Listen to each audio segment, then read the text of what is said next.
அனைத்து திருவாடனை சட்டமன்ற தொகுதி மக்கள் அனைவருக்குமே என்னுடைய வணக்கம். திருவாடனை வடக்கு ஒன்றிய செயலாளர். மக்கள் மாற்றம் வேணும் அப்படின்னு சொல்லி பெருமையான ஒரு மாற்றத்தை கொண்டு வந்தீங்க. அதாவது இவ்வளவு காலங்களாக நம்ம அரசியல் அப்படின்னாலே சின்ன பிள்ளைங்கள்லாம் அரசியல்னால் என்னன்னு தெரியாமல் நம்ம தெரிஞ்ச காலங்களை தவிர்த்து சிறுவர்களிலிருந்து நம்ம அரசியல் பேசுகிறோம், நம்ம அரசியலுக்குள்ளே முழுசாக உருவாகிருக்கோம், அமைச்சர் சிறு வயசுலேயே அமைச்சர்களாக இருக்கும் அப்படின்னா இது ஒரு பெரிய ஒரு வெற்றின்னு தான் நான் சொல்லுவேன். சிறியவர்களுக்கும் இடம் என்றும் அது தளபதி கட்சியில் மட்டும்தான். இன்னவங்களுக்கு வாய்ப்பு கொடுத்து எனக்கு ஒரு ஒன்றிய செயலாளருங்கிற அங்கீகாரம் என்னுடைய தளபதி கொடுத்து ஒரு தூரத்தில் வச்சுருக்காங்கன்னா ஒரு பெரிய விஷயம். அதாவது மற்ற கட்சிகள்லனா ஒரு ஒன்றிய செயலாளர் இருக்கணும் அப்படின்னா அதுக்கு பணம் அதிகமாக வேணும், தேர்தல் வேணும் அப்படின்னு சொன்னால் மட்டும்தான் ஒன்றிய செயலாளர் பதவி கொடுப்பாங்க.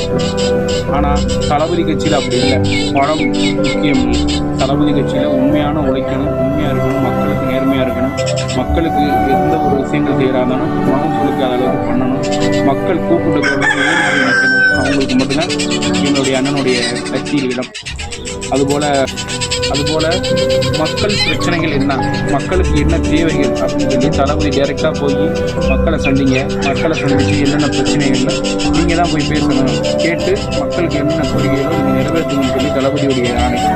அதுபோல் இப்போ நம்ம மாவட்டங்களில் ராமநாதபுரம் மாவட்டத்தில் திருவாடனை சட்டமன்ற தொகுதிகளில் நிறையா சாலைகள் ரொம்ப பழுதடைஞ்ச நிலையில் இருக்குது. அதுபோல் சாலைகள் பழுதடைஞ்சு இருந்துச்சுன்னா ரொம்ப வருட காலங்களாக அந்த ரோட்டுகளில் போக முடியாத ஒரு அவலங்கள் நடக்குது. வருட காலங்களாக எத்தனையும் ஆட்சிகள் மாறிடுச்சு, ஆனால் அந்த சாலைக்கு ஒரு விடிவு காலம் இல்லை. தளபதி ஆட்சியில் மட்டும்தான் அந்த சாலைக்கு ஒரு விடிவு காலம் பிறந்திருக்கு.